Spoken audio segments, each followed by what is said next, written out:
13th, 2012, when it had been up little more than a year, a Border Patrol agent reached his gun through its poles into Mexico and shot a volley of bullets into the back of a 16-year-old Mexican boy. Jose Antonio Elena Rodriguez collapsed and died on the sidewalk in Sonora.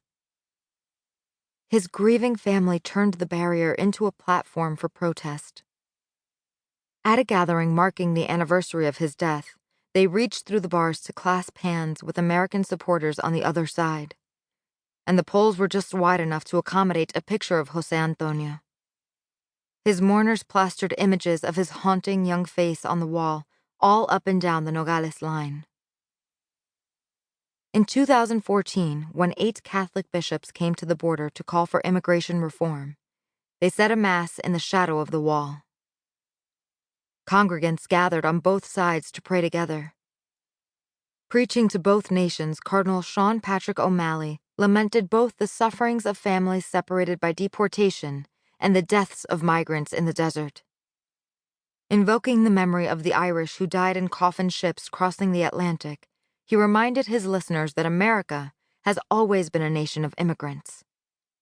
At communion time, he walked to the wall with the consecrated hosts, and the faithful in Mexico extended their hands through the bars for the body of Christ. But even on ordinary days, when there were no prayers or protests, families kept coming to the wall.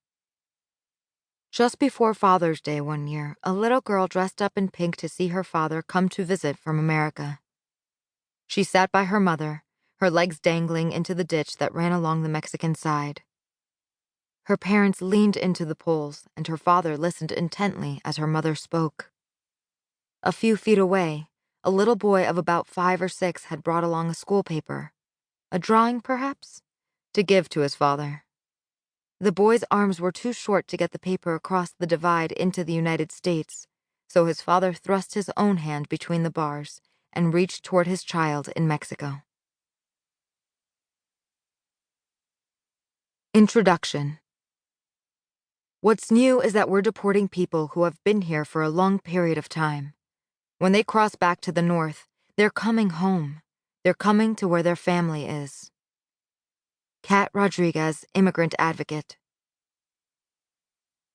Yolanda Fontes sat in her prison scrubs and watched the families gathered all around her. Husbands were reconnecting with wives, sisters with sisters, mothers with children.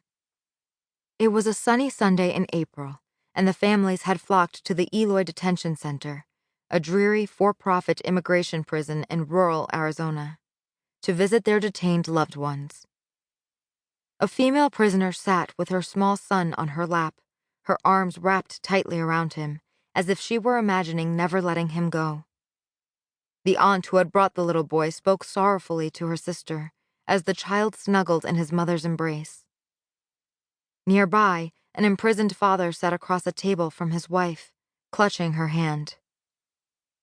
They were trying to talk, but their 4-year-old daughter, hungry and tired, fussed on the floor below. None of the families in the packed room had any privacy. An impassive guard presided over their melancholy reunions, keeping a close watch on the mothers and fathers dressed in jailbird scrubs. The visiting room was bleak and windowless, lit by glaring prison lights. It was a beautiful spring day outside, but no rays of sunlight pierced its cinder block walls. Alone among the detainees in this stark space, Yolanda had no family visiting, just me, a writer who had come to hear her story. She was glad to be out of her prison unit, and she was full of smiles, determined to be cheerful. Yet her tale was grim, and she looked at the other detainees' kids wistfully as she recounted it.